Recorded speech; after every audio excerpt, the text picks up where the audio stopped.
All right, so y'all know this thing going around where they've been copying Terrence Howard and saying, you know what I'm saying, because he's been like 1 times 1 equals 2 and 1 plus 1 equals 3. It's a lot of talk about that. I don't know.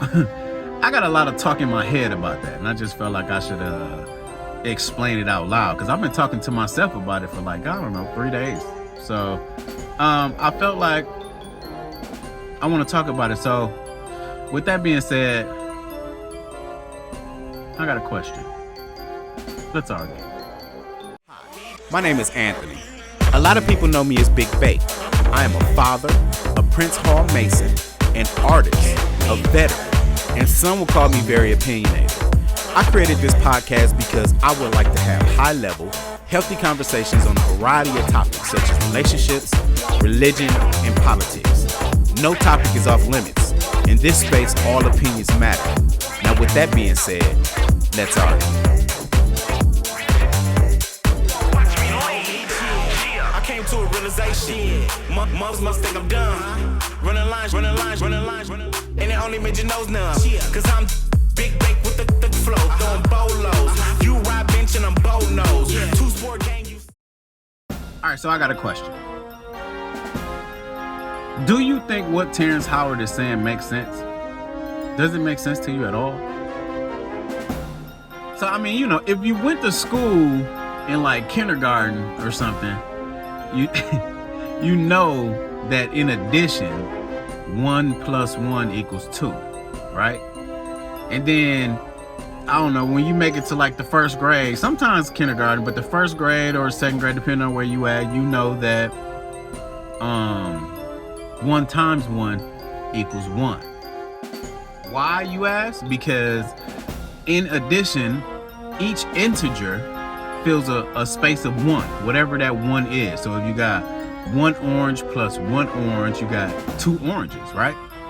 And then in multiplication, one of the digits is the integer, and then the other digit is the multiplier.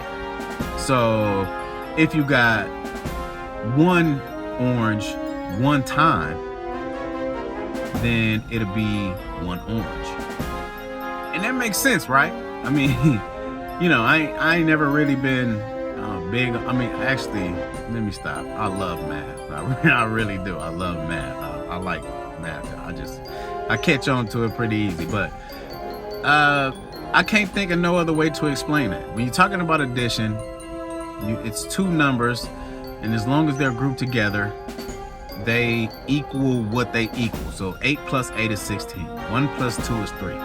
4 plus 5 is 9. You know what I mean? It's always been like that. So if you have, in the multiplication sense, if you have 2 times 3, it's going to be 6.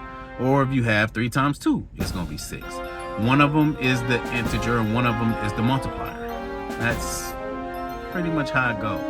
Now that we got that out the way, the answer to the question is no, Terrence Howard not crazy. I agree with him totally.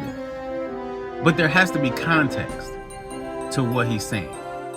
Now, there's a lot of parts to this, so just hang in there with me, okay? The first part I want to say is I believe that the media is using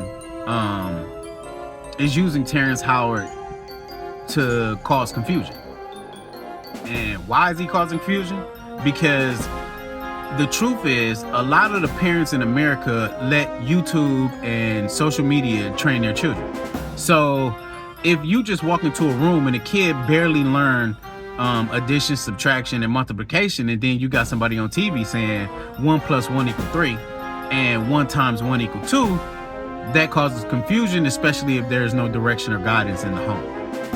Therefore, the media what they will do is, if they will create a campaign to make him seem like he's the next best thing, right?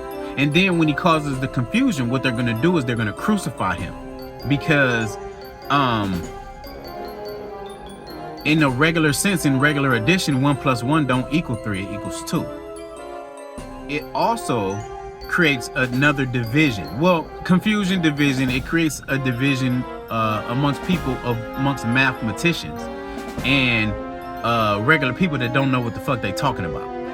You see what I'm saying? Because you can catch somebody that knows about quantum physics and say 1 + 1 can equal 3. It can also equal 1,548,078.22 because electrons can break up and be whatever they want to be. And depending on how much confusion is caused, he's going to get praised for it. But if it causes people to rise up and take control of the education of their children, he's going to be crucified for it. So it's really not a win-win situation for Terrence Howard. That's in my opinion, of course. Of course, the outcome does not have to be negative at all. It's just the way it looks from my perspective at this time is that it's a no-win situation for Terrence Howard. Now, because Terrence Howard is an actual human being, and I did set this podcast up to make it seem like I was bashing him at first.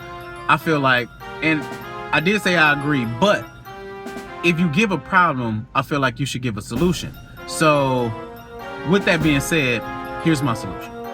Now, I feel like, and this is just my opinion, people can run with it if they want to or not, I understand. But my opinion is I think that this should be a whole curriculum. I believe that the beginner level course should be 1 + 1 = 2. And then you go into all the basics of math and go all the way up from addition, subtraction, multiplication, division, into geometry and trig and all those different things, and then go up to calculus and all that stuff. And then the master course should be 1 + 1 = 3. And the reason why I say this is by the time you get, there's levels to this. And by the time you get to 1 + 1 = 3, you will understand the laws of where you are, because everybody isn't going to learn up to the level of electrons and quantum physics and different things like that, because in that realm, anything is possible. That's basically what I'm saying. I'm not saying that he's saying that because I haven't talked to him about it. I'm just giving my opinion. But what I'm saying is, in the quantum realm, everything is possible. So before you understand and give the infinite possibilities of something, you have to give the possibilities of something on every single level so that you can know how the rules are broken as you go up and why the rules are broken as you go up. I mean, this could be a whole thing. It could be like children's books course. It could be MIT course. It could be all type of things in one. It could really, really help the mathematicians out a lot. Like it can be a standardized course that will make everybody understand a lot of things and get rid of a lot of theories that just don't make no sense. You know what I mean? That have been disproven, but everybody using them as standard because that's the norm. It'll alleviate a lot of things at the same time. So I just feel like that's a really good solution for that. But I could be wrong. You know what I'm saying? Leave me some comments. You know what I mean? Holla back. Leave me a comment. Let me know what you think. I'll talk back. All right? Let's argue.